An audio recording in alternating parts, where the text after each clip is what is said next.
Oke, eh, terdengar jelas ya suara saya ya? Iya, Pak. Nggak tahu. Nggak Oke, mau. teman-teman, eh, saya akan Ini mulai saya jelaskan tentang proses di sana kedengaran. di awal kita mulai sampai kalian mulai perkuliahan gitu ya.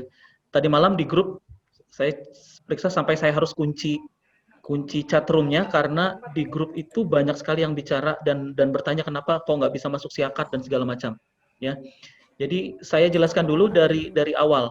Kita Kalau di buka dulu ya. semester ini kan teman-teman rata-rata sudah bayar uang kuliah.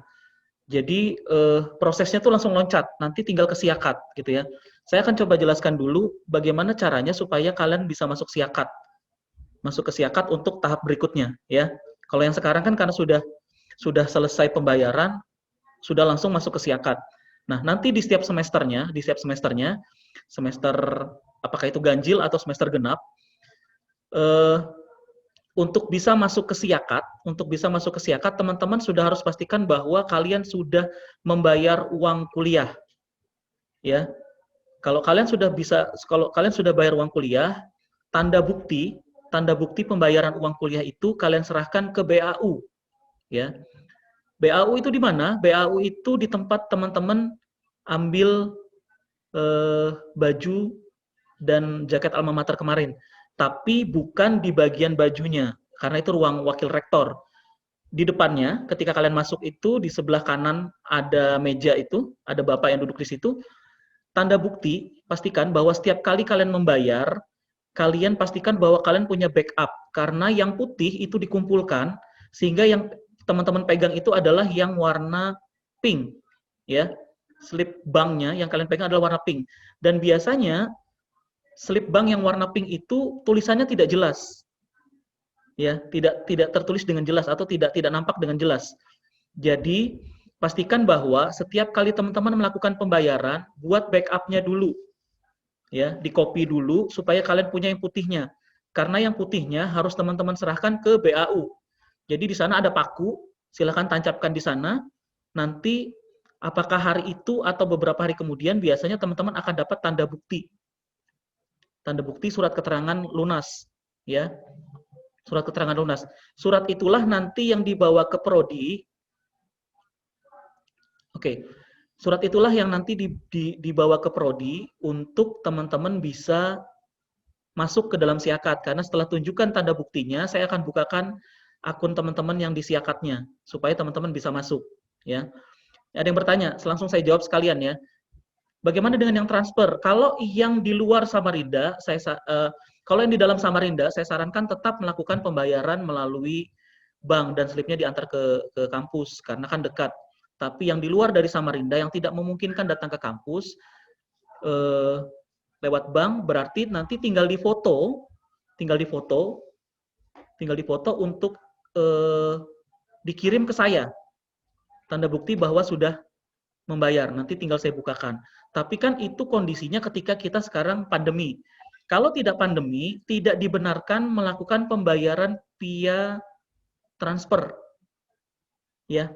Tidak dibenarkan melakukan pembayaran via transfer.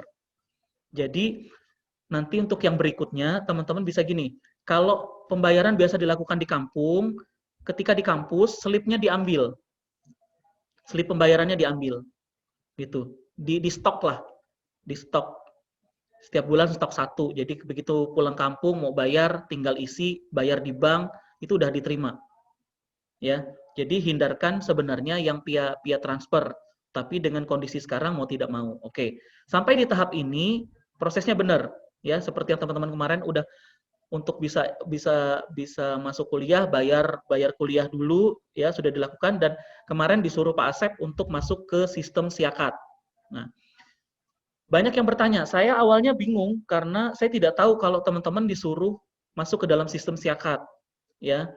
Lalu banyak yang share, lalu saya kirim ke Pak Asep bilang, sebenarnya kesalahannya adalah teman-teman tidak membaca panduan. Jadi ingat, setiap kali ada panduan yang diterbitkan atau tata cara apapun yang diterbitkan, tolong baca dan pelajari dengan jelas sebelum teman-teman bertanya.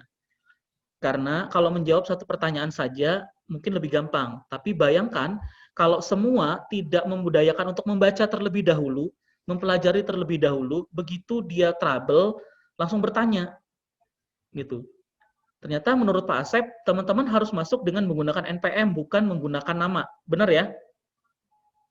Masuknya menggunakan NPM, bukan menggunakan nama. Nah, ada beberapa yang tidak masuk ternyata karena memang NPM-nya berubah. Terutama yang saya ingat namanya Cici. Cici nggak bisa masuk ya, Ci? Karena NPM-nya berubah. Ya, benar ya? Cici nggak bisa masuk karena NPM-nya berubah.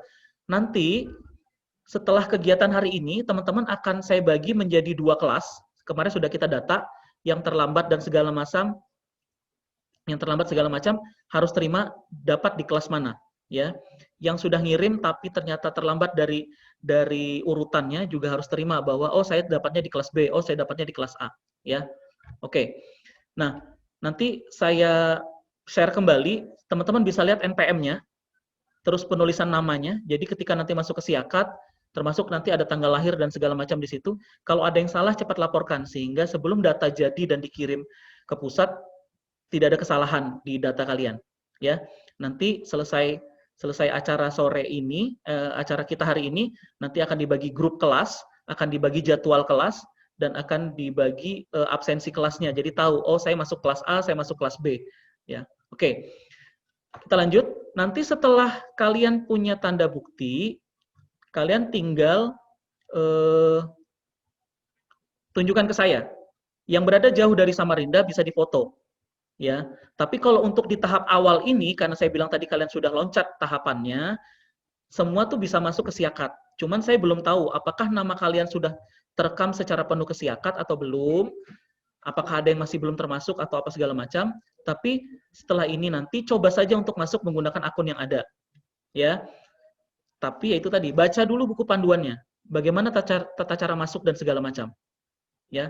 Setelah masuk, hal yang harus dilakukan pertama adalah mengisi data itu selengkap mungkin. Selengkap mungkin, ya. Jangan biasakan data itu kosong. Kecuali memang data itu tidak ada. Kecuali, ya. Usahakan apapun yang diminta di sana, usahakan dilengkapi. Kecuali memang tidak ada. Gitu. Nah, itu. Setelah kalian masuk ke Siakat mengisi data, kita bicara tentang penjurnalan mata kuliah. Ya, tentang penjurnalan mata kuliah. Kalian ketika menunjukkan tanda bukti lunas ke saya, maka saya akan buka registrasinya. Kalau registrasi dibuka, maka kalian bisa menjurnal. Bagaimana nanti tata cara menjurnal dan segala macam, kalau saya jelaskan di sini cukup panjang. Nanti saya akan coba buatkan video tutorialnya, sehingga teman-teman bisa lihat, oh tahap pertamanya ini, masuknya ke sini, yang dilakukan adalah ini, dan ini. Ya, cuman patokannya ketika kalian menjurnal adalah jadwal. Jadi pastikan ketika kalian menjurnal, pilihan mata kuliah, pilihan kelas, pilihan dosen dan segala macamnya udah sesuai dengan jadwal.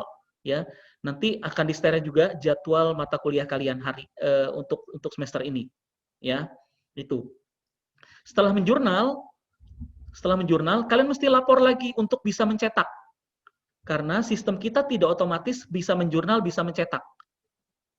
Ya. Jadi setelah menjurnal mesti lapor lagi. Lapornya gimana? Tidak perlu datang ke kampus. Cukup WA, Bapak saya sudah jurnal, saya akan buka semua yang sudah jurnal untuk bisa mencetak. Mencetak KRS itu ada 2 lembar, ya.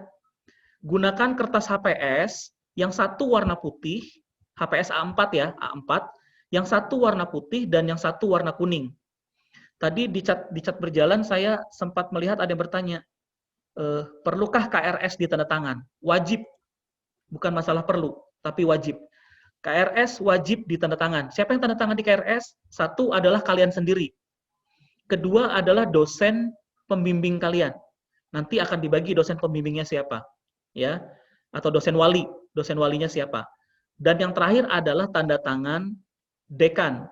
Nah, banyak kejadian di PPKMB sebelumnya, mahasiswa itu melihat padahal dekan mengisi materi atau menjadi moderator atau apalah itu ketika PPKMB. Tapi ketika meminta tanda tangan dekan, dia bingung dekannya yang mana. Ya, bingung dia. Pak Rojak itu yang mana ya? Gitu. Padahal di PPKMB seperti ini beliau muncul. memberikan materi, bahkan mungkin menjadi moderator gitu. Jadi teman-teman jangan sampai nanti begitu gitu. Bertanya, Pak Rojak yang mana ya Pak? Ya. Jadi KRS ditandatangan tiga elemen ini. Jadi kalian harus tanda tangan dulu. Setelah itu kalian ke dosen walinya, baru ke Pak Rojak.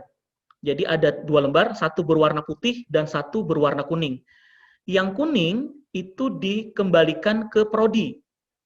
Ya, jadi selesai lengkap tanda tangan 3, nanti akan saya stempel. Yang satu yang kuning akan saya ambil, yang satu warna putih yang kalian simpan.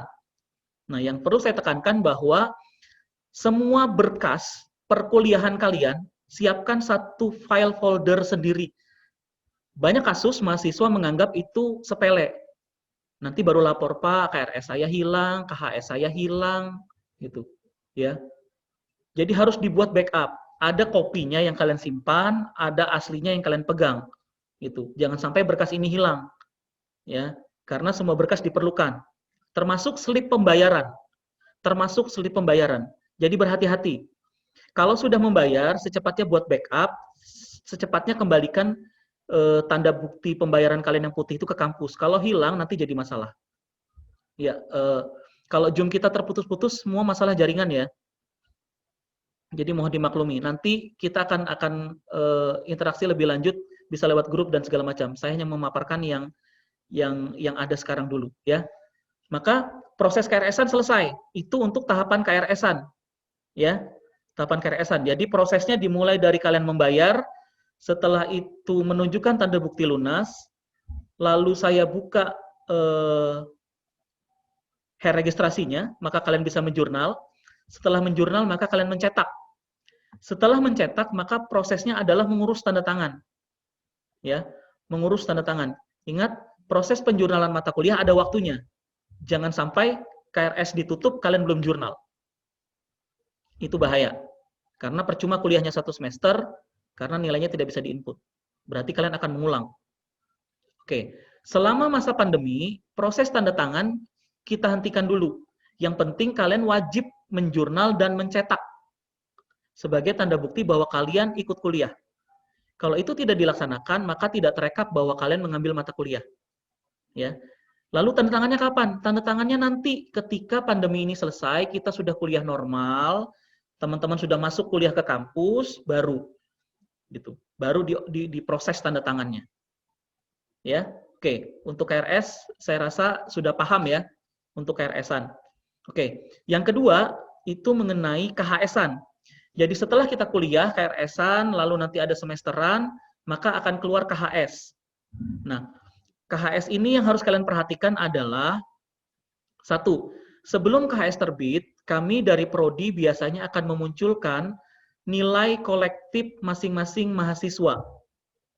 Nilai kolektif masing-masing mahasiswa. Mahasiswa yang nilainya bermasalah, apakah tidak lulus atau merasa kerendahan, secepatnya lakukan komunikasi ke dosen pengampu mata kuliahnya. Ya, misalnya tidak lulus ya tanyakan, kenapa saya tidak lulus? Karena dosen pasti punya catatan. Catatan berapa banyak kalian masuk, berapa banyak kalian mengerjakan tugas dan segala macam. Urusan nilai adalah hak sepenuhnya milik dosen pengampu mata kuliah, bukan kami di prodi. Kami hanya merekap apa yang diberikan dosen, lalu kembali menyampaikan ke kalian. Ya, jadi kalau nanti setelah diterbitkan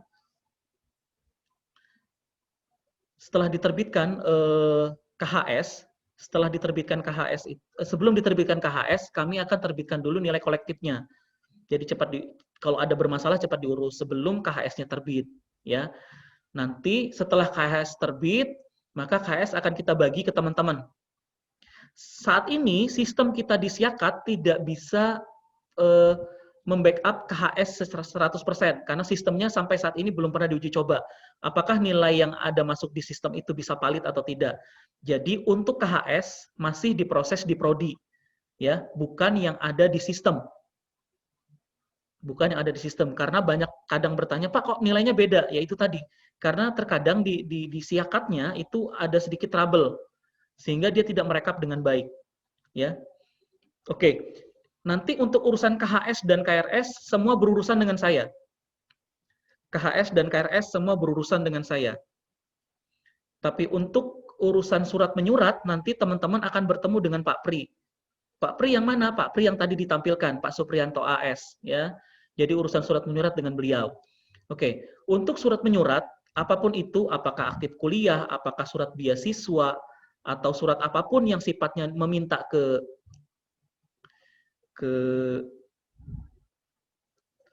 ke prodi, maka yang harus teman-teman lakukan adalah teman-teman bawa kartu mahasiswanya, ya, bawa kartu mahasiswanya untuk meminta surat, ya, untuk meminta suratnya. Jadi untuk meminta surat yang harus dilakukan adalah membawa kartu mahasiswa. Tunjukkan ke Pak Pri, nanti Pak Pri akan buat keperluannya untuk apa, nanti tinggal diproses. Jadi ingat, semua proses surat menyurat itu urusannya dengan Pak Supriyanto, urusan untuk KRS-an dan KHS-an nanti dengan saya. Ya, jadi mungkin itu yang bisa saya jelaskan lebih lanjut. Tadi saya lihat ada yang bertanya, untuk KRS-an apakah SPP dibayar sekaligus? Untuk urusan keuangan bukan wewenang kami di prodi. Yang harus kalian ingat ya. Untuk urusan keuangan bukan urusan kami di prodi.